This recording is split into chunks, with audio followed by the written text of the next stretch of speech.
Now we discuss the metal excess defect. நீங்கள் என்ன படிக்க போகிறோன்னு பார்த்தீங்கன்னா metal excess defect படிக்க போகிறோம். பேர்லேயே இருக்குது பார்த்தீங்களா, metal excessனா என்ன அர்த்தம்?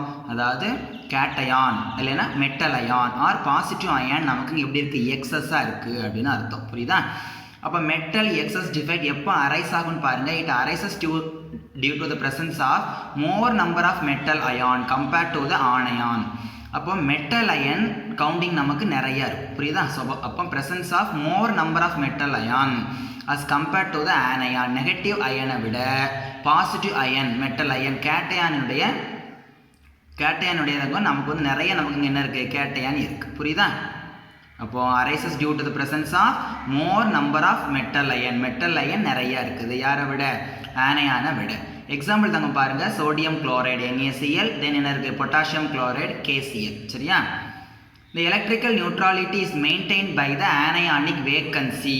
அப்போ பாசிட்டிவ் அயன் நிறையா இருக்குன்னு சொன்னால், நெகட்டிவ் அயனை விட பாசிட்டிவ் அயன் நிறையா இருக்குன்னு சொன்னால் அங்கே எலக்ட்ரிக்கல் நமக்கு வந்து ஒரு நியூட்ராலிட்டி நமக்கு அங்கே இருக்காது. அப்படி தானே?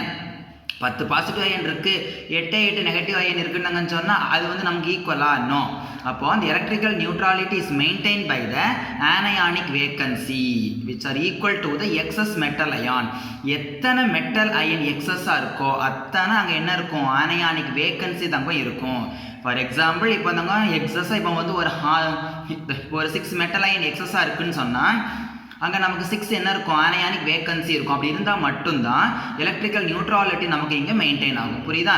அப்போ அந்த electrical neutrality is maintain by the anionic vacancy which are equal to the excess metal ion. எத்தனை ஆனயானிக் வேக்கன்சி இருக்கோ அதுக்கு ஈக்குவலான மெட்டல் அயன் நமக்கு அங்கே இருக்கும்.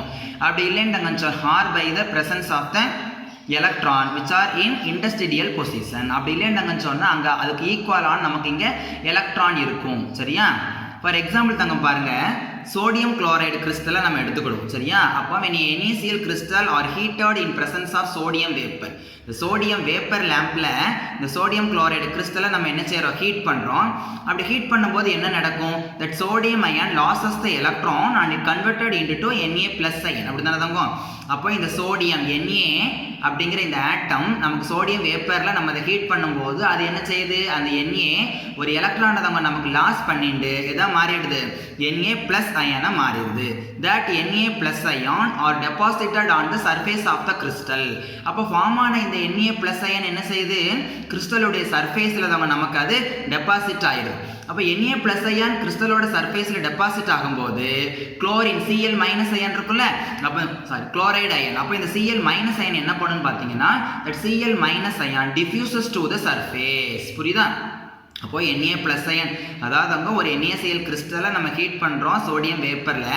அப்போ Na+ அயன் நமக்கு என்ன செய்யுது, ஃபார்ம் ஆகுது.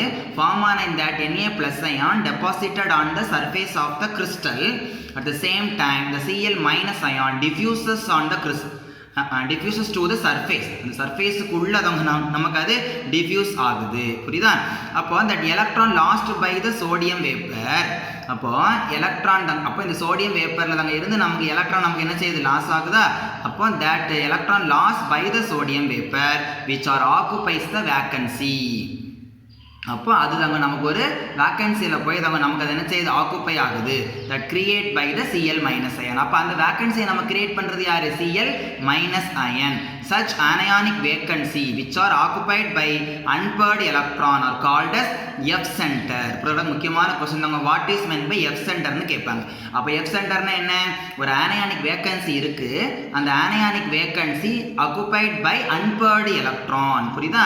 அப்போ ஒரு anionic vacancyல unpaired electron போய் ஆக்குப்பை ஆச்சுன்னு சொன்னா that is said to be the F center அப்படின்னு சொல்லுவோம். புரியுதாடா தாங்க?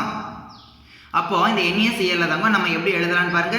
that NaCl is written as Na1 + xCl. ஏன் நம்ம 1 + x போடுறோம், more number of cation, that x indicate the more number of cations. புரியுதா? செகண்ட் எக்ஸாம்பிள் தாங்க பாருங்க. இதை கூட நமக்கு வந்து ஒரு கம்பல்சரி மாதிரி அப்ளிகேஷனில் 2 மார்க்கில் கேட்பாங்க. Z and O is colorless, why அப்படின்னு கேட்பாங்க. Z and O is colourless ஒய்ன்னு கேட்பாங்க. அப்போ பாருங்க ZnO is colourless at room temperature. Room டெம்பரேச்சரில் தங்க ஜிங்க் ஆக்சைடு ZnO நமக்கு எப்படி இருக்கும், கலர்லெஸ்ஸாக தான் இருக்கும். சரியா? அப்போ that ZnO is heated. அப்போ அந்த ZnOவை தான் நம்ம என்ன செய்யறோம், ஹீட் பண்ணும்போது it becomes yellow in color. அப்போ ஏன் இந்த ZnOவை நம்ம ஹீட் பண்ணும்போது இது நமக்கு எல்லோ கலர்ல ஏன் நம்ம கன்வெர்ட் ஆகுது அப்படின்னு நம்ம பார்த்தீங்கன்னா, when ZnO is heated it becomes yellow in color. எப்படின்னா on heating it loses oxygen. அப்போ ZnOல உள்ள அந்த ஆக்சிஜன் தங்க நமக்கு என்ன O2 மைனஸா நமக்கு வந்து லிபரேட் ஆகி வெளியே போச்சுல, ரிமூவ் ஆகும்போது அப்போ that form a free Zn2 plus ion. அப்போ அங்கே நமக்கு யார் ஃபார்ம் ஆகுறா, Zn2 plus ion தங்க நமக்கு ஃபார்ம் ஆகுது. அப்போ that excess Zn2 plus ions move industrial side. அப்போ இந்த எக்ஸஸ் ஃபார்ம் ஆகக்கூடிய இந்த Zn2 plus ion நமக்கு எங்கே போகுது, இண்டஸ்ட்ரியல் சைட்டுக்கு தங்க நமக்கு போய் மூவ் ஆகுது. And electron also occupy the industrial position. புரியுதாட்ட தங்கம்?